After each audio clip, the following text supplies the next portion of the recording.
Welcome to a new edition of the Neon Jazz interview series with jazz pianist, composer, and arranger Bill O'Connell. He grew up in New York and started playing the piano when he was very young, a calling that he knew would lead to a career in music. And with his Latin All-Stars, he just released a 2016 CD called Heartbeat, and he stays very active on the jazz faculty at Rutgers University. Over his long and storied jazz existence, he has played with legends like Mongo Santamaria, Sonny Rollins, Chet Baker, and Astrud Gilberto. He spoke openly about his career and what he tries to give his students these days, why he loves jazz, and much more. So please, dig this interview, my friends. All right, Joe, you are one on-time guy. You know what? That's what I try to do. That's a good thing. It's a good thing. Hey, thank you for taking some time to talk with me today. I appreciate it. No problem. And I'm going to go ahead and start off here. I know that you're pretty clear on your website about activity, but from your own words, give me an idea, an overview of what's going on in your life lately. Well, you know, I teach at Rutgers. That's a decent part of my life. I mean, the other piece is, you know, my life is three. I've always looked at my professional life anyway as sort of three areas. One is teaching, which I've always done, whether it be in an institution like Rutgers or privately. And then composing and arranging, and then performing. So basically, my mind is consumed with all three areas, whether it's like, for example, at Rutgers, I run the Afro-Cuban department, is the Afro-Cuban, or we call the Afro-Caribbean ensemble. So I write and arrange for that, as well as teaching private piano students. In terms of playing, you know, I guess you're aware of my latest record, Heartbeat, on the Savant label. So I'm trying to get out there and support that CD with that band, and then I'm always thinking about the next project or the next 5 projects.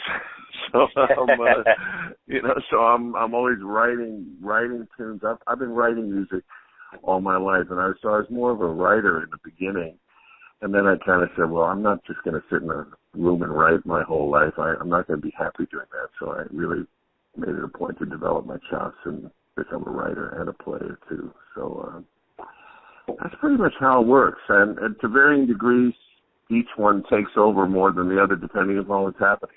Let me ask you this, since you brought it up, and that was my next part here. Talk to me about Heartbeat. How do you feel about this in the afterglow, and what went into making this album? You know, listen, I generally put out records that I like, so this to me is a special record. I like the depth of it. I feel like there's a lot of different colors, you know, by me using the bata drums on a few tracks, the combination of with Steve Slagle playing flute, alto, and soprano with the trombone. And, you know, it's my never-ending quest to sort of stretch out the Latin jazz idiom a little bit. And also using Melba Santa on some vocals. This is the first time I've used a vocalist, even though she's not singing. Well, she's singing a few lyrics, but for the most part used as another instrument to blend in with the horns. You know, so there's a lot kind of going on with this, as well as my natural bent towards arranging and you know, playing. So I'm really happy with this record. to make it short and sweet.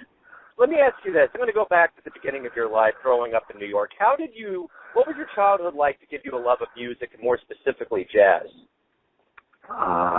You know, that's a good question. Well, I had, you know, music was always in my family. My uncle was my first teacher. He's a classical guy, although he had an interest in jazz. So I studied with him as a kid. My grandfather, you know, he played Dixieland records for me.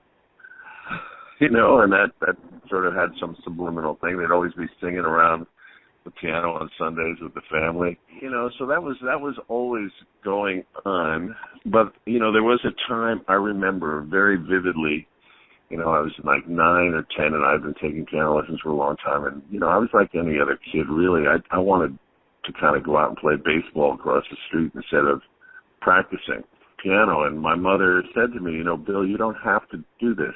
You don't have to take piano lessons. When she said that, I can remember, and I can still feel it. It was a very emotional moment, and that I wasn't prepared for it. That, you know, almost tears welled up in my eyes. And what? My life without piano? My life without music? What are you talking about? even though I was maybe resistant to practicing at that time, I kind of realized at that point that it really meant so much to me, and so at that time, then I got into writing, and I was always fascinated by writing. I'd look at a piece of music and I would say, well, why did he do that? Why didn't he do this? Why didn't it go this way? So I started writing something. I was into, I was not a jazz guy. I was, I grew up regular, rock and roll or, whatever, Grateful Dead, Mothers of Invention, and that kind of thing. And then I heard in my teens, I heard A Love Supreme, and I think it was Miles, My Funny Valentine or something. Somebody gave me those LPs. And the first time I heard A Love Supreme, I couldn't handle it. It was too much. Then Miles, I sort of had an immediate connection to, but then I put A Love Supreme on, and 6 months later, and it made all the sense in the world to me, even though I had no idea how to, do that sort of thing. Then I went on to study some composition and moved to New York. And New York is really where everything happened for me. Right on. Well, and then you went to the Oberlin Conservatory of Music. What was that experience like? It was good. It was good. I studied composition there, but they really didn't have much of a jazz thing going on. So, but that was okay. In those days, it was very different. You didn't have, like, jazz programs at all the colleges like we have at Rutgers, and just about every college has a jazz component now. It was good for a certain thing, but I kind of realized that after a while, one of the things was my roommate there had a really strong jazz record collection that he brought with me, and that was almost as influential as his college itself, because we'd listen to these Train records and Miles records and wear them out while we were doing the other thing, the classical stuff. So it was good, but then I decided I had to come to New York and really get into the scene, I studied with a great pianist, a guy named Richie Byrack, back in the day, and took off from there. Well, so 1970s New York City, being a musician, that had to be kind of a magical time to be there and to get your feet wet. It was an interesting time because so much was going on. The straight-ahead jazz world was happening, but it was, post-bop, and we're all trying to stretch things, and the electric stuff was happening, really more for pianists with a Rhodes. Synths hadn't really, they were starting to hit. I remember playing with Mongo Santamaria. We actually loaded a Rhodes into the, took it to the airport, put it on a plane. How about that? That's cool. That's some real dedication. If anyone knows how heavy a Fender Rhodes is. But there was a lot going on. So it was, and of course the Latin scene. Because before I started making a living as a jazz player, I got into the Latin scene, and I was playing some salsa gigs in New York, as well as doing jazz stuff. But it was kind of a combination, which is still kind of my life. But so all those things were happening. A lot of the people I met in those days, a lot of great, we were all young. Alex Foster, some of the pianists, Michael Wolff, Armand Danelli, and Mark Soskin. We were all like Jim McNeely. We were all coming up together around that time. Andy Laverne's another guy. So we were all trying to find our way in the midst of this, all this kind of music going on. So yeah, it was a great time, actually. What is always, in the very beginning, what interests you about the Latin flavor of jazz? Why has that been a lifelong pursuit for you? Well, I guess I feel I have something to say in it. That's one thing. As a musician, I think part of your job, or at least as a jazz musician, so much of it is finding out what you like and what turns you on.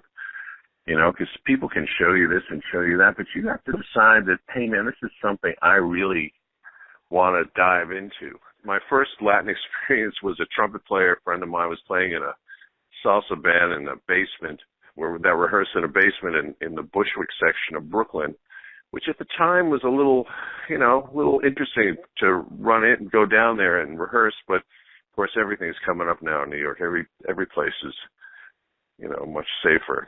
But so I went down there, and they happened to have a great bass player who taught me enough to get through the Latin part of the gig, and they loved the way I played over everything because my jazz chops could then, stretch the music out, and they were all like, wow.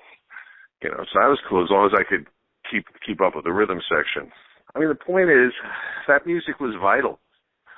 It was, to me anyway, had the pulse, the rhythm, everything. It all excited me as much as playing with a great jazz rhythm section.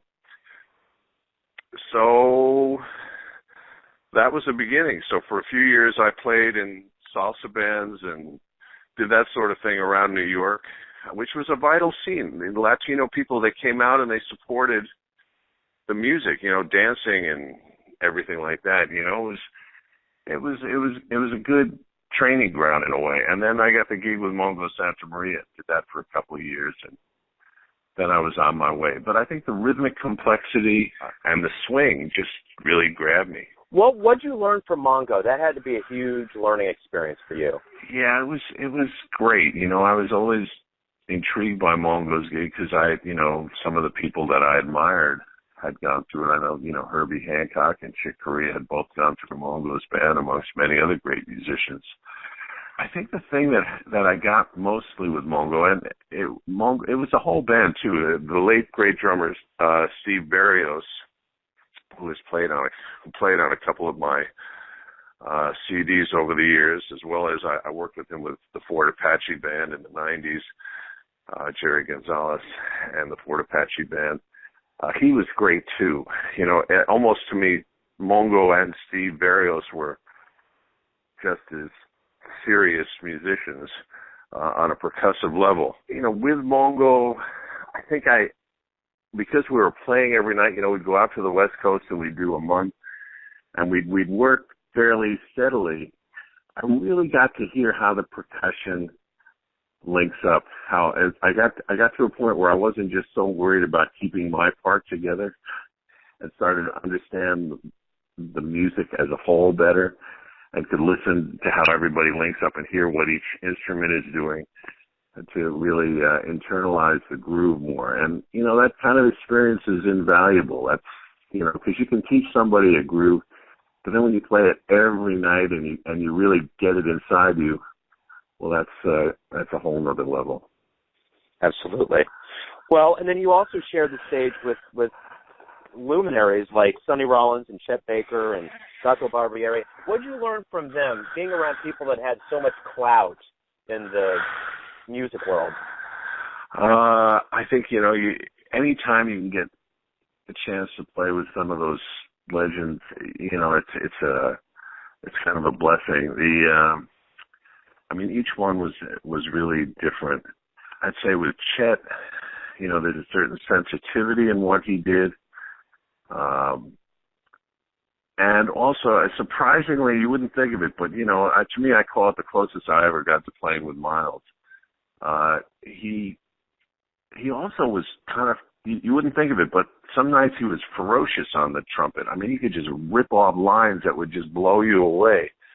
It's not a part that's emphasized that people think about with Chet, but I certainly remember that, and I remember being inspired by, the way he put lines together to come home and practice and try to get some of that, to try to understand or, emulate that kind of, the length of line, whatever.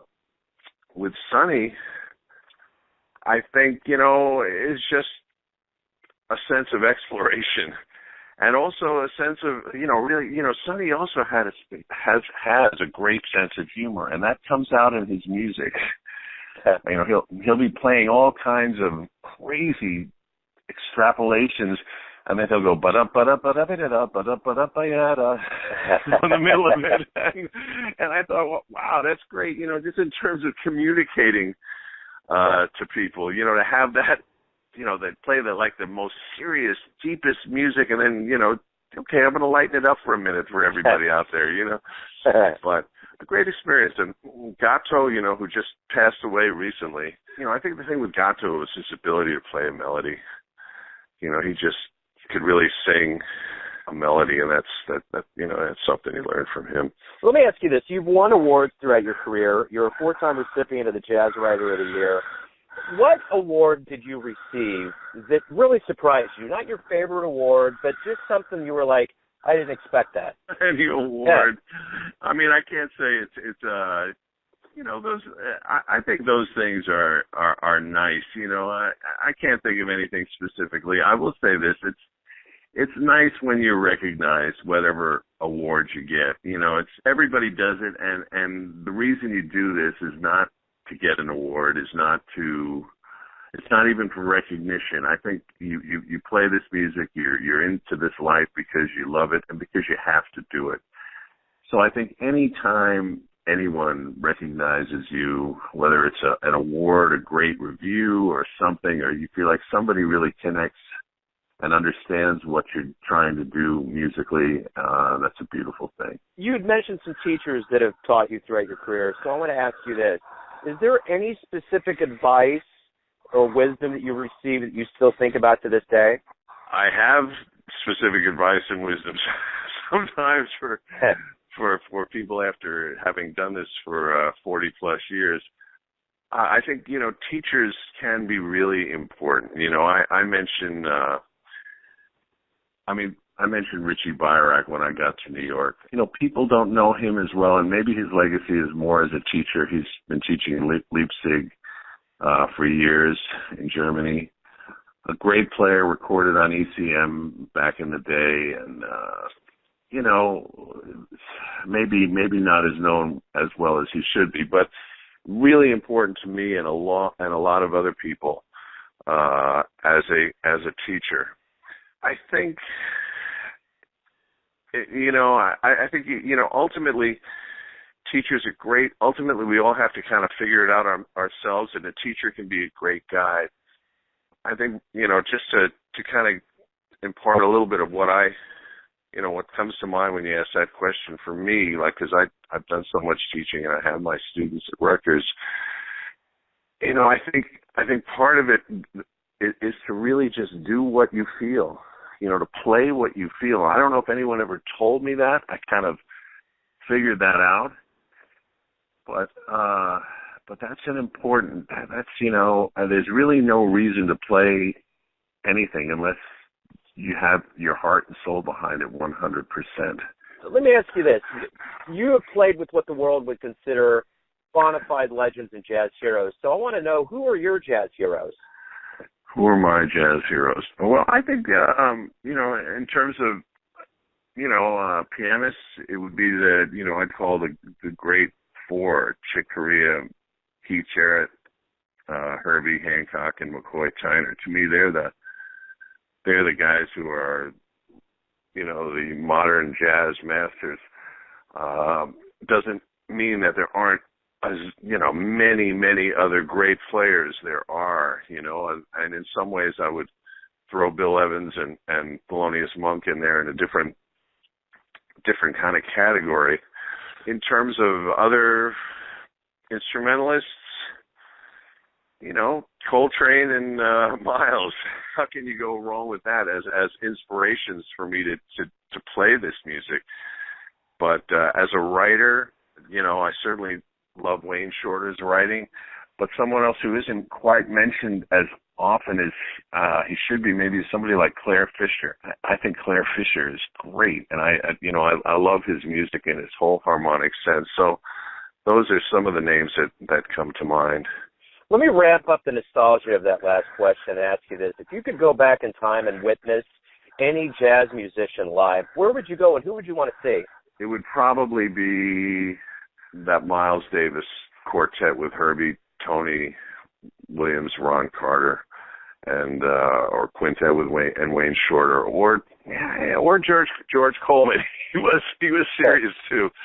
I remember once in in my teens, I never heard that band live. I heard Miles, later in his electric period. Often, I'd be playing a jazz festival and Miles would be out there too. So So I heard Miles play, but with that band, I remember as a teenager, I was going in to see them. I don't know, as a teen, I don't know how I was going to get in the club, but I went, you know, and I remember getting to the door of the club, and there was just a sign outside, Miles has postponed this evening. Bummer. You know, that was my shot. So I would probably go back to that early 60s Miles classic quintet and, you know, just hang out and listen to those guys. Yeah, that would be beautiful. Let me ask you this. Why do you love jazz? You know, as I said, I really came at the music from a compositional point of view. So when I was thinking about being just a classical, kind of modern classical composer, something was missing for me. And I also remember talking to other students of mine, or, you know, other students who were my contemporaries. I remember talking to one guy in particular, and we were talking about writing. And I said, well, I don't know. You know, you get an idea, and I feel like it can go this way, or it can go that way, or maybe another day it'll go this way, or, you know, there are a lot of possibilities. And I remember him saying, well, no, I think there's one way that's the best way. And now I can see that I was really a jazz musician back then. You know, it wasn't one way. No, today is one day and tomorrow's another day, and I'm going to maybe steer off in this direction. Yeah. So that was part of it. And also, I think I needed the groove. I needed the rhythmic complexity and the harmonic complexity. And I needed, I don't know, more earth in my music. I needed a little more melody, a little more something, a little, you know, more than modern classical at that time seemed to offer me. I needed a little more something down to earth. So I don't know. I think that's why. And the music's open. This music has everything for me. It's got groove. It's got intellectual sophistication and complexity, and it swings when it's right. It swings its something off. Yeah. I dig it. Let me ask you this. In your life as being a musician, what's the nicest thing that either a fan or a fellow musician has ever said to you? Well, let's see. I mean, you know, I think anytime somebody just comes up to you and says, wow, man, you played great, or, I mean, just getting some acknowledgement for what I'm doing from some of the greats I had worked with means a lot. I mean, if somebody comes up and asks you for your autograph, that's nice. I mean, I don't know. Yeah. You know, listen, it's kind of like what I said before. Any acknowledgement, I can't think of one thing. There have been plenty of times when people come up after you play and they just say, wow, it's, you know, and that's a nice feeling. And that's kind of why we do it. I mean, yeah, I sit in my room here and I think about arrangements and everything. But when you get it out there, there is an audience.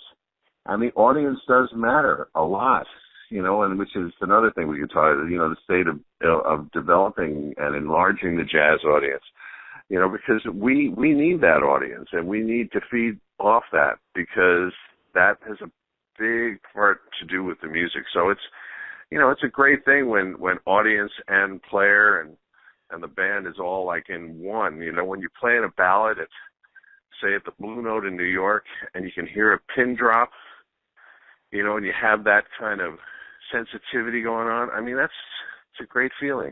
Yeah, absolutely. Yeah. Let me ask you this. Everybody's got their version of who you are, your family, your friends, your business associates, your fans. But who do you personally think you are? Who am I? That is the question. I think that changes every day. I mean, you know, I got this professional life, but I also have a family. I have 4 kids. Just became a grandfather. A little boy who's going to turn 1 in May. I do believe and hope. You know, I mean, music is what I do, and music is what I love. But there's a lot more to me than that.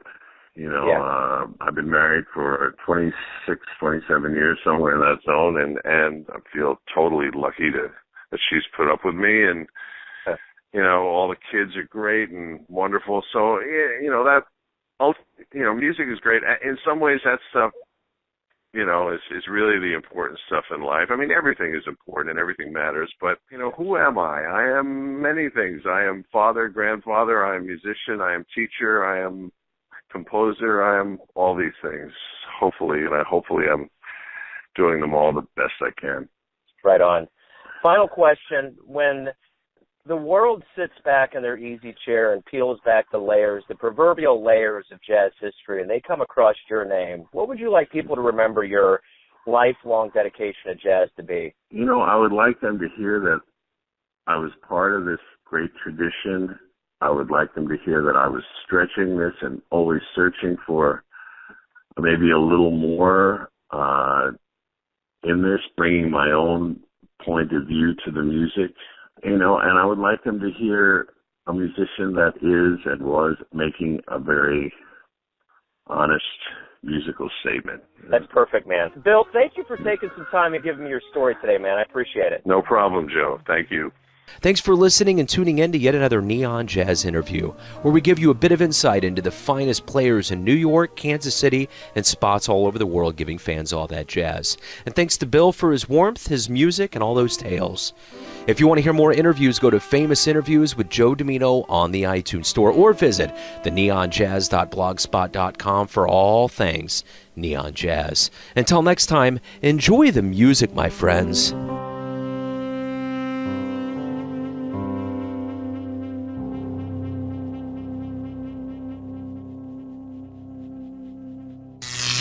Neon Jazz.